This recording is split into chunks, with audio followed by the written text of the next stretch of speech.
오늘 주시는 하나님의 말씀 구약 성경 예레미야 4장 1절에서 4절까지 교독하시겠습니다. 여호와께서 이르시되 이스라엘아 내가 돌아오려거든 내게로 돌아오라. 내가 만일 나의 목전에서 가증한 것을 버리고 내가 흔들리지 아니하며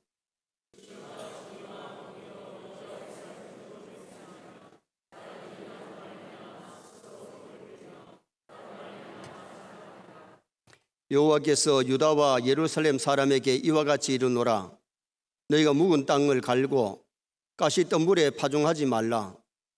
유다인과 예루살렘 주민들아 너희는 스스로 할례를 행하여 너희 마음 가죽을 베고 나 여호와께 속하라. 그리하지 아니하면 너희 악행으로 말미암아 나의 분노가 불같이 일어나 사르리니 그것을 끝자가 없으리라. 아멘. 한번 따라 하시겠습니다. 스스로 할례를 행하여 너희 마음 가죽을 베고, 오늘 본문은 선민 이스라엘을 향하여 마음의 가죽을 베고 마음의 할례를 행하라고 말씀하고 있습니다. 오늘은 학습 세례 성찬을 베풀었기 때문에 마음의 가죽을 베고 이런 제목으로 마음의 가죽을 베라고 하는 의미를 삼가하면서 은혜를 나누고자 합니다. 하나님께서 예레미야 선지자를 통해서 이스라엘 민족에게 주신 메시지는 정치, 경제, 군사 문제보다가 더 시급한 문제가 이스라엘의 할례 문제, 형식적인 외형적인 할례보다가 마음의 할례, 마음의 가죽을 베어야 된다는 겁니다. 이스라엘 민족이 마음의 할례를 행하면 정치도 해결되고 경제도 해결되고 문화도 해결될 줄 믿습니다. 이스라엘이 육적인 할례를 행했지만은 마음의 할례를 행하지 않았기 때문에 오만 가지 죄를 짓고 우상을 섬기고 하나님을 떠나서 살고 있는 거예요.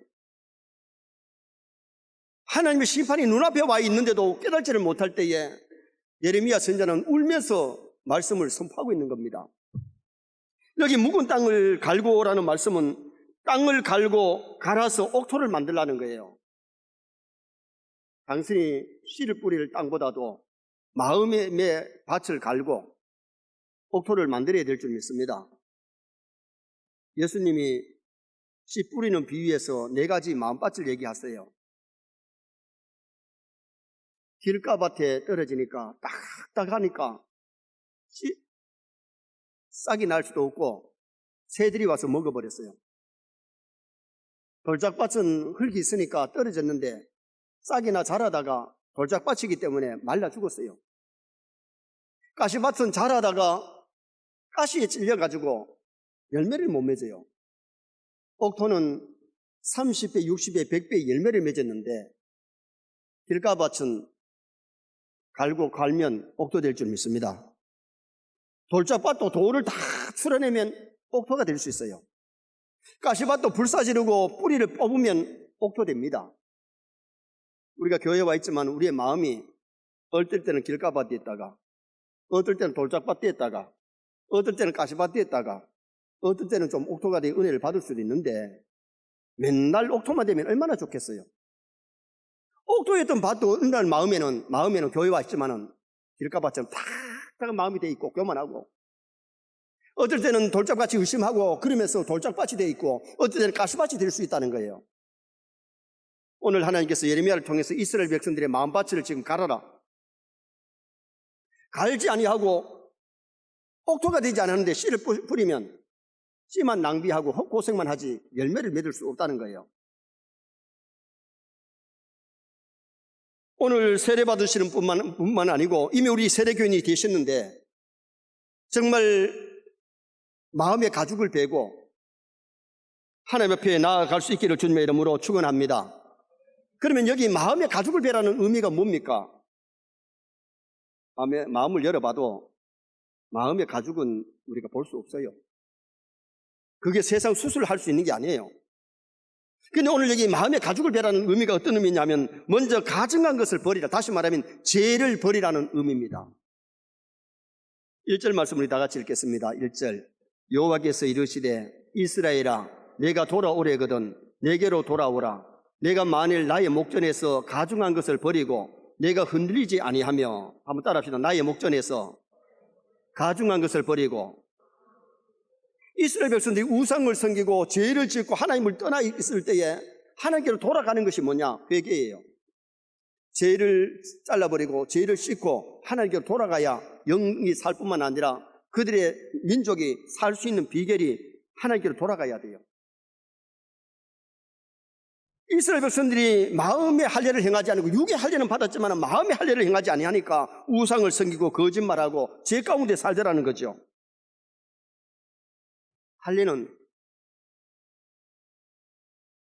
서컴시전, 서컴은 필요 없는 피부라는 의미가 있고 시전은 잘라낸다는 뜻이에요.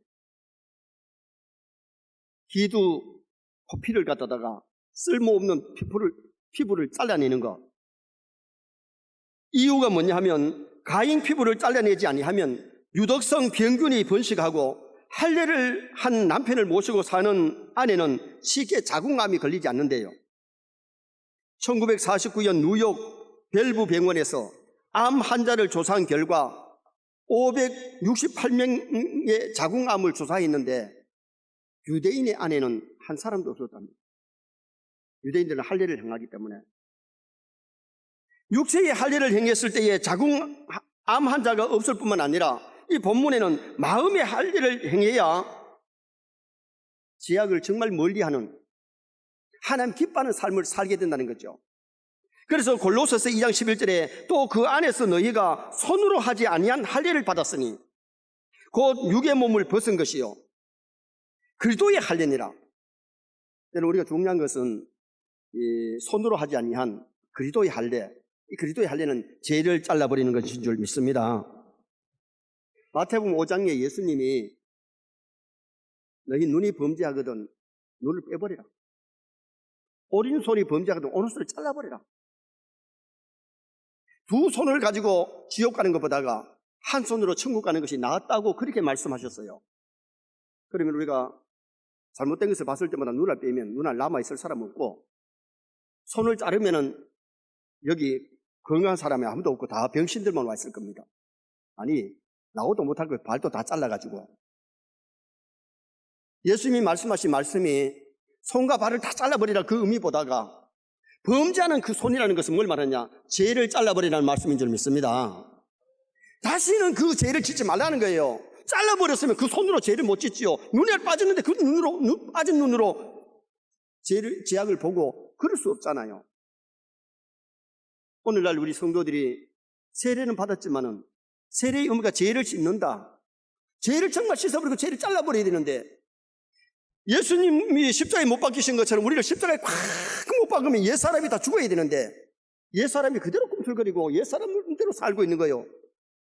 그래서는 하나님의 기쁨이 될 수 없다는 거예요. 세례를 받은 사람은 날마다 죄와 싸워 이겨야 될 줄 믿습니다. 죄를 잘라버리고 죄를 씻어버리고 죄를 멀리해야 하나님을 가까이 할 수 있지. 죄를 가까이 하면 하나님을 멀리 떠나기 때문에 오늘 1절에 내 백성들아 돌아오라. 죄를 잘라버리고 죄를 씻어버리고 나에게로 돌아오라고 하나님께서 예레미야 선지자를 통해서 외치고 있는 메시지입니다. 마음속에 영혼에 암이 되는 죄는 잘라버려야 돼요. 야고보서 1장 21절에 모든 더러운 것과 넘치는 악을 내버리고 너희 영혼을 능히 구원할 바 마음에 심어진 말씀을 온유함으로 받으라. 정말 말씀이 충만하면요 죄가 들어올 수가 없어요. 성령 충만하면 죄를 이길 줄 믿습니다. 그런데 성령 충만하지 못하니까 그 마음속에 죄악이 자꾸 침투한다는 겁니다. 시기, 질투, 교만, 욕심, 더러운 것들이 막 들어온다는 거죠. 오늘 우리가 성령 충만받고 말씀이 충만하면 정말 믿음이 충만하면 죄악을 이기는 그런 아름다운 삶을 살아가게 될 것을 말씀합니다. 설레역정에 보면 크리스찬이 장망성을 떠나갈 때 짐을 주고 가는데 가면 갈수록 커져요. 근데 십자가 밑에 가가지고는 죄짐이 다 때려서 굴러가 버리고 없잖아요. 그때부터는 가볍게 즐겁게 천국길을 달려가는 거예요. 죄악 벗은 우리 영혼은 기뻐 뛰며 주를 보겠네. 기뻐 뛰면서 신앙생활입니다. 그런데 세례를 받았는데도 아직 죄짐을 그대로 지고 죄짐을 벗지 못하고 교회를 왔다 갔다 하니까 오만 가지 근심 걱정에 사로잡히고 세상 사람과 쌤 똑같은 거예요. 내가 세례교인이라면 죄를 벗어버리기 바랍니다. 잘라버리기 바랍니다. 씻어버리길 바랍니다. 죄악을 멀리해야 참 기쁨이 옵니다. 다윗이 세례를 받았고 할례를 받은 사람이지만은 죄를 범했을 때는 왕궁에 앉아있어도 왕으로 생활해도 기쁨이 없었어. 다윗 나단 선지자를 통해서 죄를 책망받고 회개한 다음에 구원의 즐거움이 그의 가슴에 넘쳐나는 은혜가 임했어요. 두 번째로 오늘 여기에 마음의 가죽을 베라는 의미는 진실되게 살라, 정직하게 살라는 말씀입니다. 자, 2절 말씀을 또 다 같이 한번 읽으시겠습니다. 진실과 정의와 공의로 여호와의 삶을 두고 맹세하면 나라들이 나로 말미암아 스스로 복을 빌며 나로 말미암아 자랑하리라. 아멘. 진실과 정의와 공의로, 정말 우리가 세례받고 하나님의 아들 딸이 됐으면 진실되게 살아야 될 줄 믿습니다. 공의롭게 정직하게 살아야 되는데 예수를 믿으면서 세례를 받아놓고는 위선하는, 겉으로는 믿는 척하는데 속 알맹이가 없어요. 정직하고 진실하고 착하게 살아야 되는데 예수 믿기 세례 받을 때나 안 받을 때나 똑같아서는 안 된다는 거죠. 그래서 오늘 이 본문에 이스라엘 백성들이 하나님 앞에 진실되게 살지 못하고 할례를 받았지만 거짓을 버리지 못하고 거짓말하고 속이고 욕하고 그렇게 살 때에 예레미야 선지자를 통해서 마음의 가죽을 베라, 진실되게 공의롭게 살아라. 시편 51편 6절에 중심의 진실함을 주께서 원하시오니, 하나님 껍데기 보다가 마음을 보시는 줄 믿습니다. 얼마나 정직하냐, 얼마나 진실하냐, 얼마나 참된 크리스찬이냐. 예수님 당시에 바리새인들이 성경 구절을 써가지고 다녔고, 시장 모퉁이에서, 시장 거리에서 사람들이 많이 보는 데서 손을 들고 막 기도를 하고, 보기에는 거룩한 척 했지만은 주님이 보실 때 다 외식이고 형식이에요. 와 있을진저 외식하는 서기관과 바리새인들이요. 예수님이 여지없이 그들을 책망했어요. 껍데기로 믿어가지고는 천당 못 가요. 할례만 받았다고 해서 천당 가는 게 아니고 세례만 받았다고 가는 게 아니에요. 진짜 믿고 세례를 받는 사람은 구원을 얻을 줄 믿습니다. 진실한 크리스찬이 되도록 힘쓰고 일을 써야 돼요. 세례받은 사람은 사람을 두루하는 것보다가 하나님을 두루하고 하나님 앞에 살아야 되죠. 어떤 사람이 아침에 밖에 나와 보니까 전봇대 밑에 새 자전거가 있더래요. 요새는 자전거도 많고 자동차도 많지만 옛날에 자동차도 없고 자전거가 참 귀했는데 새 자전거가 있으니까 야 하나 버렸다 싶어가지고 타고 가려고 그러는데 전공이 전봇대 위에서 그 자전거 내 겁니다 소리 뜨래요. 그래가지고 그냥 도망갔대요. 사람들 안 보면 적당하게 사는 사람들 많잖아요. 사람들 보지 않아도 하나님은 보고 계십니다. 사람이 듣지 않아도 하나님은 듣고 계십니다. 내가 말하는 것, 내가 행동하는 것이 얼마나 크리스찬으로 살아가느냐, 진실된 크리스찬으로 살아가느냐. 할례는 받아가지고 유대인이고 할례를 받아가지고 하나님 믿는 사람처럼 보이지만은 그들의 마음에 할례가 없기 때문에 미워하고 시기하고 교만하고 욕심부리고 세상 사람보다 나을 것 없는 그런 삶을 이스라엘 백성들이 살아갔던 겁니다. 어떤 가정이 너무너무 가난하게 사는데 말 한마리가 있습니다. 어느 날 지나가는 가객이 다리가 너무 아파서 그 집 말을 보고서는 돈을 많이 줄 테니까 말을 팔라 그럽니다. 그러니까 아들이 야 이제 가난을 면할 수 있겠구나 그렇게 생각하고 말을 팔려고 그러는데 그의 아버지가 이 말을 못 팝니다. 왜 못 팝니까? 그 말은 병들었기 때문에 멀지 않아 죽을 겁니다. 아들이 아버지 엉덩이를 씹었습니다. 팔자고. 그때에 아버지가 하는 얘기가 내가 만약 이런 말을 판다면 내가 나쁜 사람이죠. 그러면서 말을 팔지 않으니까 가격은 인사를 하고 가버렸어요. 그때 아들이 아버지 오늘 아버지께서 공의와 진실을 배웠습니다. 돈을 아무리 많이 주려고 그래도 병든 말을 돈 많이 받고 파는 것이 그 아버지에게는 있을 수 없다는 거죠. 오늘의 사회라는 것은 돈만 많이 주면 병든 말도 돈 많이 받고 팔 수 있습니다. 그러나 크리스찬은 진실되어야 되죠. 그렇지 않은 정직해야 될 줄 믿습니다. 적당하게 남 눈속이고 적당하게 넘어가면 하나님이 심판대에 들었을 때에 다 드러나잖아요. 얼마나 내가 하나님 앞에 사는가, 얼마나 정직하게 진실되게 착하게 사는가. 진짜 은혜 받으면 악한 일꾼이 아니라 선한 일꾼 될 줄 믿습니다. 그래서 요한 3서에서 사랑하는 자여 악한 것을 본받지 말고 선한 것을 본받으라. 악한 일꾼 디오드레베 본받지 말고 선한 일꾼 데메드를 본받으라, 그 말입니다. 진짜 신앙인들은 악한 일꾼이 될 수가 없어요. 악한 일꾼은 마귀의 일꾼이기 때문에. 정말 은혜 받은 사람은 선한 일꾼, 착한 일꾼, 정직한 일꾼, 진실한 일꾼 될 줄 믿습니다. 마음의 할례가 진정한 중생 거듭남의 아름다운 모습인데, 정말 내가 진실하게 사느냐, 의롭게 사느냐. 빛의 열매는 착함과 의로움과 진실함이라고 그랬어요. 진실의 열매가 없으면 빛의 자녀 아닙니다.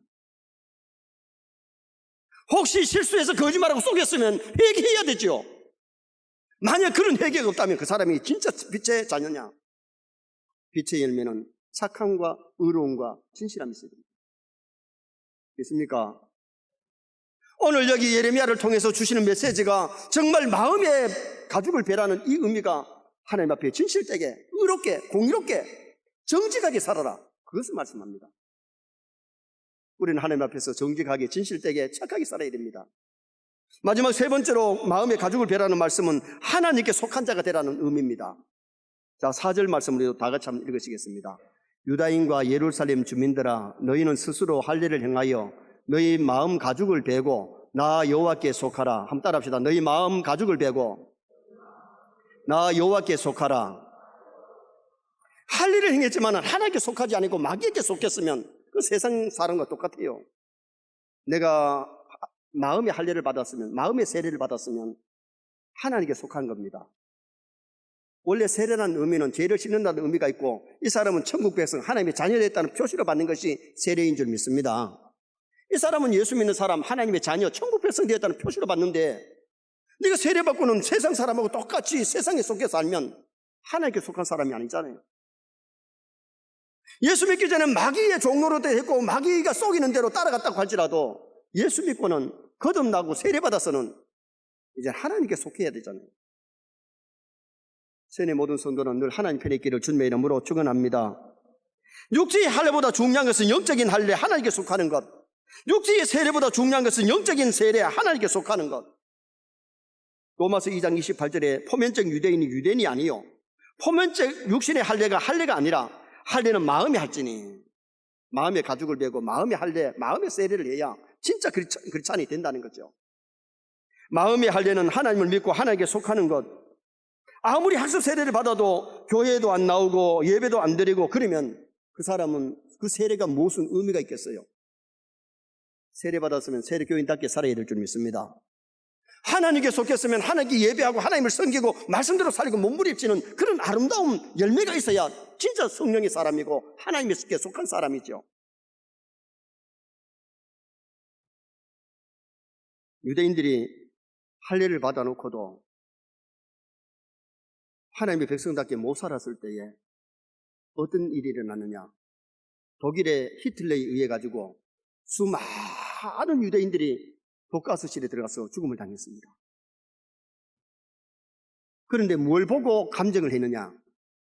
남자들 바지 벗기 가지고 할례를 행한 거 보고 유대인들 잡아가지고 독가스실에 넣어서 수백 명이, 수백만이, 지금 현재 600만으로 그러잖아요. 600만이 유대인들이 독가스실에서 죽음 당했어요.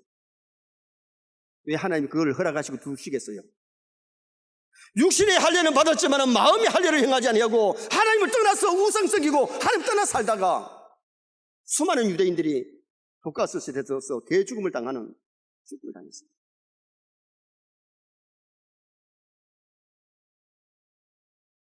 할례만 받았으면 하나님의 백성인가? 세례만 받으면 하나님의 백성인가? 하나님의 백성답게 살아야 될 줄 믿습니다. 하나님의 백성답게 말하고 행동하고 먹고 마시고 구별되게 그렇게 살아야 하나님께 속한 사람입니다. 교회 안에만, 우리가 교회만 나오면 하나님께 속한 사람 같지만은 밖에 나가서 얼마나 내가 하나님의 백성답게 사는가. 먹고 마시는 것도 구별되게 신앙인이 마셔야 될 거 마시고 먹어야 될 거 먹어야지, 마시지 말을 거 마시고 할 짓도 안 할 짓 다 하면 정말 하나님이 기뻐하시겠느냐. 왜 선민 이스라엘이 바벨론에 포로되어 갔습니까? 할례는 받았지만은 마음의 할례를 못했기 때문에 그들이 남의 나라에 포로 생활하다가 회개하고 돌아왔습니다. 지금 우리나라가 어지럽습니다. 정치가 문제가 아니고 경제가 문제가 아니고 한국교회가 하나님 앞에 돌아가야 될 줄 믿습니다. 한국교회 성도들이 정신 차리고 말씀에 서면 하나님의 나라를 새롭게 해주시는 역사가 일어나게 될 겁니다. 할례는 난지 며칠 만에 하느냐면 8일 만에 해요. 1964년 11월 미국 의학계의 보고에 의하면 생후 2일에서 5일 사이에는 출혈이 특히 민감하여 이때 할례를 행하면 두뇌가 나빠지거나 아이들이 쇼크받아서 죽을 수 있대요. 비타민 K가 생후 5일에서 7일까지가 정상 분량에 이르지 못하기 때문에 난지 8일 만에 할례가 최적기다. 그런데 4,000년 전에 8일 만에 할례를 행한 것은 이것은 놀라운 사실이라고 보고했습니다. 유아세례, 어린이 세례 받고 하나님의 말씀을 배워서 그 말씀대로 살면 얼마나 복이 돼요. 여러분, 청년 때 믿은 것보다 장년 시절에 믿은 것보다가 어릴 때부터 신앙생활 하는 것이 복인 줄 믿습니다. 정말 어릴 때부터 구별된 하나님의 백성으로 공부하고 하나님 영광을 위해서 공부하고 하나님 영광을 위해서 결혼하고 하나님 영광을 위해서 취직하고 그렇게 살면 그의 삶이 복되지요. 우리가 이 세상만 살다가 죽으면 끝이 난다면 불신자나 믿는 사람이랑 별 차이 없습니다. 저 나라에서는 하나님을 섬긴 하나님 백성들이 영원히 영광을 누릴 줄 믿습니다. 그래서 오늘 우리가 어릴 때부터 신앙생활 하고요, 교회 생활 잘하고 말씀 잘 배워서 말씀대로 살면 얼마나 복이 돼요. 예수님이 12살 때에 예루살렘 성전에 올라가셨는데 성경 박사들하고 토론을 하니까 성경 박사들이 깜짝 놀랍니다. 예수님께 물으면 예수님이 막힌 것이 없이 대답을 합니다. 예수님이 물으면 자기들이 대답을 못합니다. 왜? 성경의 주인공이 예수님이기 때문에. 예수님보다 성경을 더 잘하는 사람이 누가 있겠어요? 천문학 박사들이 예수님께 질문하면 예수님이 대답을 제대로 하는데 예수님이 물으면 대답을 못합니다. 왜? 천지 만물 만드신 분이 예수님이기 때문에 예수님보다 천문학에 대해서 잘 아는 사람이 누가 있겠어요? 예수님의 어머니 요셉과 마리아가 동행 중에 있는 줄 알고 내려오다가 예수님 찾으니까 없습니다. 다시 찾으며 예루살렘에 갔더니 성전에서 예수님이 계십니다. 아이야, 우리가 찾는다고 고생했다 그랬더니 내가 내 아버지 집에 있어야 될 줄을 알지 못하셨나이까. 예수님도 어린 시절이지만 회당 생활을 하셨고 교회 생활을 잘 하셨습니다. 우리 자녀들 어릴 때부터 교회 생활 잘 하도록 양육해 주시기 바라고 신앙교육 잘 시켜주시기 바랍니다. 그리고 하나님께 속한 어린이, 속한 사람으로 키워야 되고 내 자신이 속한 사람으로 본을 보일 수 있는 그런 삶을 살았다면 부끄럽지 않을 겁니다. 결론을 짓습니다. 오늘은 마음의 가죽을 베라는 말씀의 의미, 가증한 것, 죄를 잘라버리라. 죄를 씻어야 됩니다. 죄를 멀리해야 됩니다. 두 번째는 지실 때에 정직하게 살아야 됩니다. 착하게 살아야 됩니다. 아멘. 정말 그리스도인답게 지실 때에 정직하게 착하게 살아야 돼요. 그리고는 여호와께 속한 사람, 하나님께 속한 사람, 교회에서만 하나님께 속한 것이 아니라 나가서 삶이 세상 사람과 구별되게 착하게 빛되게 소금되게 살아가는 나와 여러분 되시기를 주님의 이름으로 축원합니다.